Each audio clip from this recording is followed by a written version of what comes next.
Let's try a little thought experiment. If your financial life were a movie, how would you frame the opening scene? For a lot of us, right, it probably starts with this wide panning shot of literally everyone else racing ahead of us. Feeling financially behind is just this universal modern stressor, and honestly, it can be completely paralyzing. But today in this explainer, we're going to dismantle that anxiety piece by piece. We're diving into the insights of financial expert Morgan Housel to show you that true wealth, it isn't about the math on some giant spreadsheet. It's actually about the scripture reading from in your own mind. So ask yourself this right now. What is the absolute number one thing that keeps people broke? It's super easy to assume it's, a lack of Wall Street insider knowledge or not having a fancy Harvard MBA or just being really bad at complex math. If you've been walking around carrying this heavy burden thinking you're just not smart enough to be good with money, I want to stop you right there. We need to validate right now that this is a total myth. No way is that the real reason. The real answer, as Morgan Housel points out, is basically just ignorance and out-of-control expectations. That's it. Financial success is overwhelmingly about your mindset and your behavior. It's not your educational background. It's not even your starting salary. There are incredibly smart, highly educated professionals who go completely broke, and then you have ordinary folks with literally zero financial background who build massive independence. Why?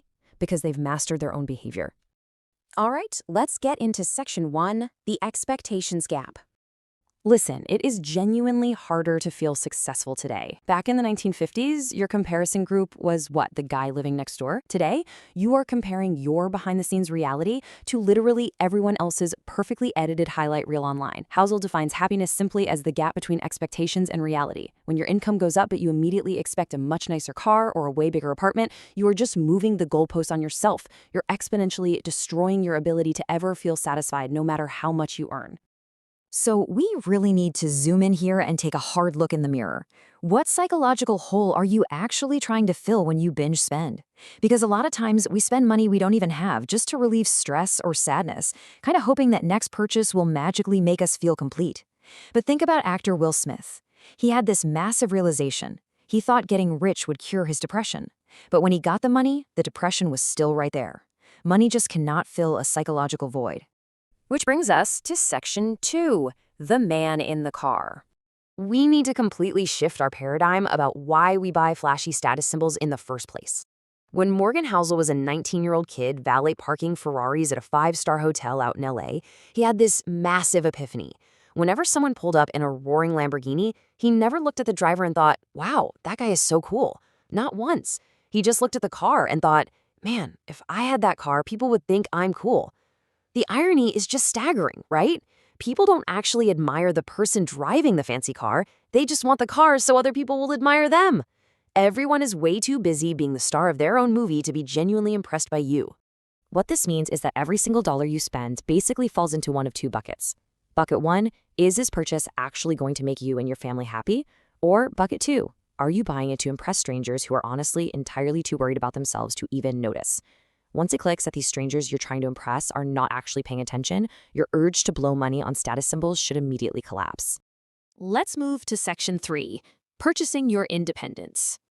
Okay, so if we aren't spending money to impress strangers, what exactly are we supposed to be doing with it? Well, we're using it to buy back our freedom. The steps are literally a kindergarten list for financial success. Spend less than you make, save the difference, and be patient. That's the whole shebang. You absolutely do not need a complicated Wall Street spreadsheet to master this. It just requires everyday discipline, Just knowing your daily bank balance and being completely honest with yourself about what's coming in and what's going out. To actually make that kindergarten list a reality, you've got to use the 10% rule. You have to treat your savings as a mandatory expense, literally just like rent or groceries. Automate it. Whether you make a $50 tip at a restaurant and pocket $5, or you set up an automatic transfer from a regular paycheck, you have to take the emotion out of it.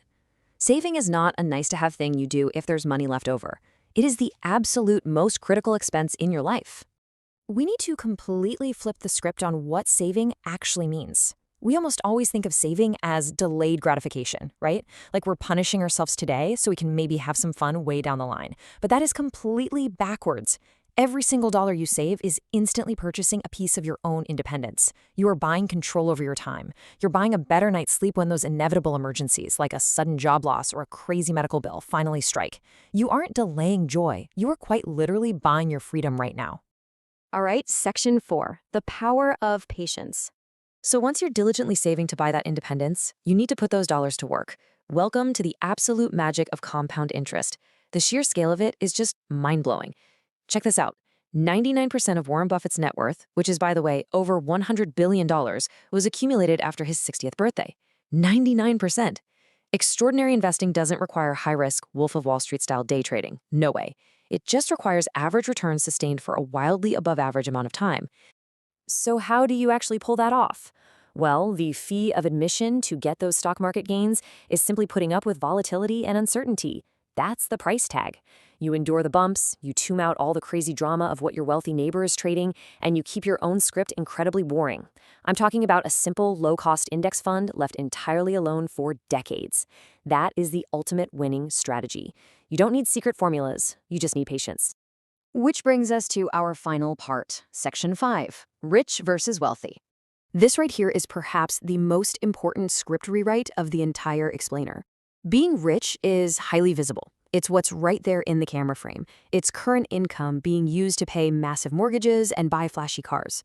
We can all clearly see when someone is rich. But being wealthy? Wealth is completely invisible. It's the unspent money sitting quietly in the bank behind the scenes.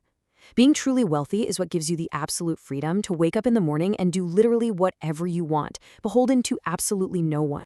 Look at the Vanderbilt family back in the 1800s. They were the richest family in the whole world. Heirs were born with $500 million trust funds. But guess what? They were completely miserable. By our definition, they had zero wealth because they had zero independence.